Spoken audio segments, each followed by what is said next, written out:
Salut, c'est Rebecca. Alors ce matin, je suis sortie de chez moi pour la première fois depuis le début du confinement, donc à peu près 15 jours. Et voilà, j'avais une course à faire et j'étais marquée par les rues vides, les gens qui s'évitaient, etc. En fait, j'avais vraiment l'impression d'être par moments dans une autre ville, dans un autre monde, dans un autre contexte, enfin vraiment d'être ailleurs quoi.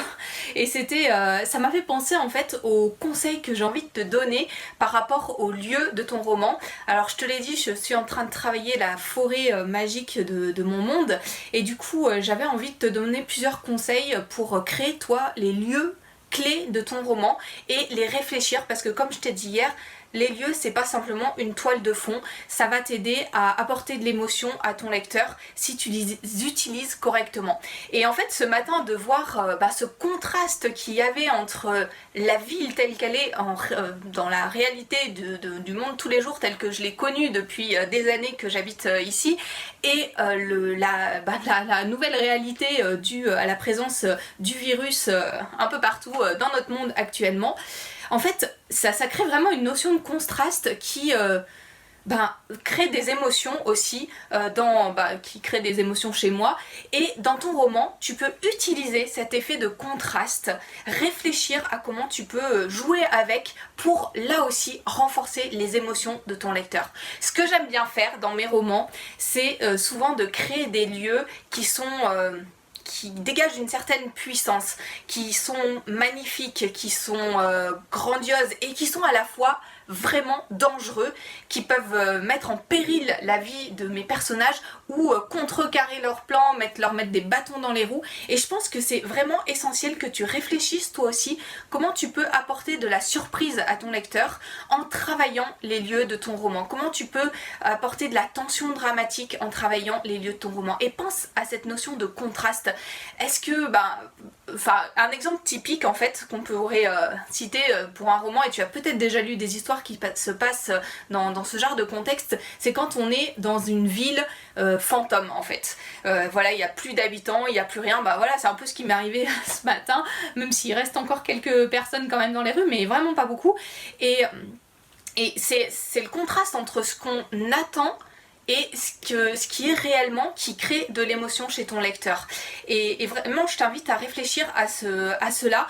Comment est-ce que tu peux, au sein d'un paysage, trouver les éléments qui vont surprendre ton lecteur et jouer sur cet effet de contraste, peut-être entre ce qui est attendu normalement et ce qui est réellement. Tu peux aussi jouer sur un effet de contraste entre l'action qui est menée par ton personnage au moment où tu écris la scène dans ce paysage-là, et le paysage en lui-même. Par exemple, comme je disais tout à l'heure, un paysage grandiose, magnifique, avec peut-être un combat terrible entre deux personnes au sein de ton roman à ce moment-là. Ou au contraire, pourquoi pas un moment romantique au milieu d'un paysage complètement...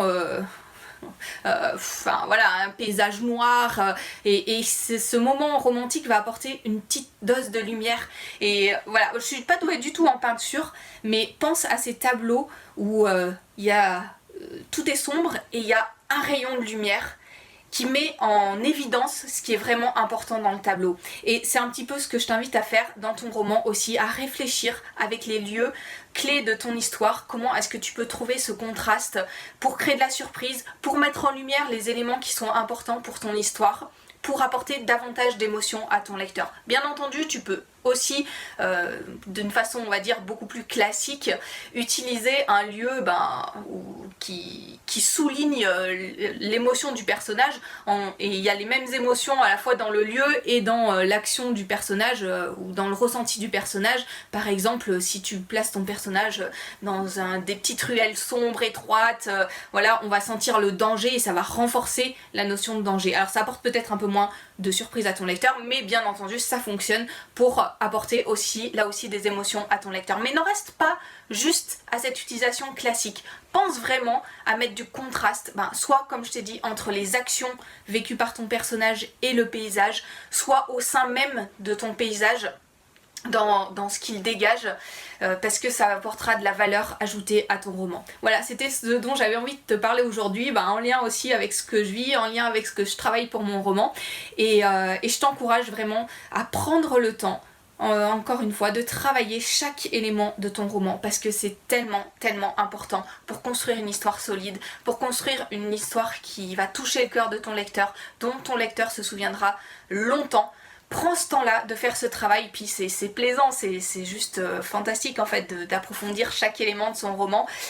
Bon, bien entendu, à un moment il faut dire stop et se lancer dans la rédaction, mais vraiment prends ce temps avant pour penser à chaque élément, parce que chaque élément a un rôle, chaque élément va venir toucher le cerveau, le cœur de ton lecteur et va apporter de la valeur à ton histoire et va faire voyager ton lecteur et l'immerger davantage dans ton histoire, et notamment les lieux sont là pour ça, immerger davantage ton lecteur dans ton histoire et lui apporter des émotions, donc travaille-les.